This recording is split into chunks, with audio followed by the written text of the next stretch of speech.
Well, also at Fall Brawl, I mentioned it. It's Team NWO, and they're going to defeat the Horsemen at War Games. And Kurt Hennig is going to turn his back on Flair and Benoit and Mongo. So again, kind of another blow to the whole Arn Anderson thing because he passed his spot in the Four Horsemen onto Kurt Hennig, and it's all to have it kind of blow up in his face. And Kurt Hennig is going to go with the NWO. A lot of fans point to this moment, Ted, when the NWO beat the Horsemen at Fall Brawl, is something that really kind of neutered the Four Horsemen moving forward. It was like essentially the death of the Four Horsemen.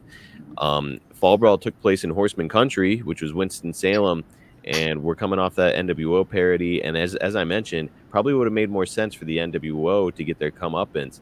But apparently, following this, WCW houses would be down in Winston-Salem for the remainder of the company's existence. So some people are saying that they actually killed the town with this finish. Yeah. So Ted, on the surface, do you feel like it would have been better business to give the fans what they want, or just keep the pedal to the metal on the heat?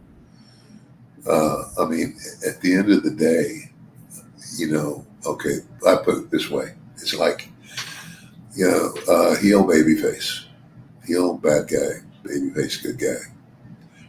They have a match, and the heel cheats to win, and so then they have a return match, and the heel cheats to win again, and you carry that out as far as you can take it, but in the end, the baby faces win. Mm-hmm. That's what I think. And that's what happened here. I get that they want to capitalize on the NWO. They're younger, and they've got more name equity at this stage. But I mean, the whole thing, but again, it's not only okay. Not the baby face wins, but the baby face wins in a way that puts him over, but it doesn't kill the heel. mm-hmm. You know what I'm saying?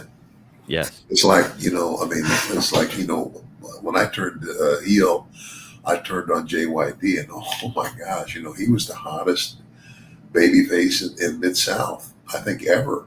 yep. Largely due to, the fact that he was the first black guy. And God bless, Bill Watts for having the brains to see that. Because in JYD, he had charisma. He had so much charisma. And it was kind of like, he wasn't like he wasn't great in the ring, but you put him in there with me, and I could lead him, and I could get the best out of him. Mm-hmm. But you give him a microphone, and oh my gosh, he had charisma just oozing out of him.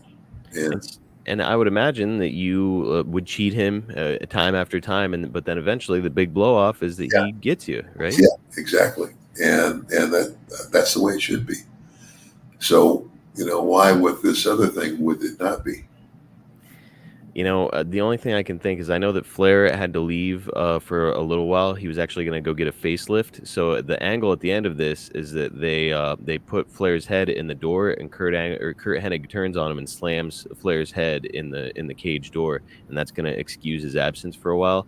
But like they could have gotten there after the Horseman won, right? That way the NWO keeps their heat. They slam the door on Flair's head. He gets to go away. I don't know. There's a way for everybody to win here, and it's just it points to what you said earlier about kind of the people on top, the people in charge, calling the matches, not really knowing what they're doing. Yeah. Well, that's just it. It's like again, too many chiefs and not enough Indians. Mm-hmm. Too many guys that have like a no cut contract or something that something in their contract that says that they have Creative control. creative control. Mm-hmm. In other words, That's the word. that gives them permission to say no if they're being told that they're going to lose, and you can't do that. You can't do that because if you've got, what if Hollywood was like that?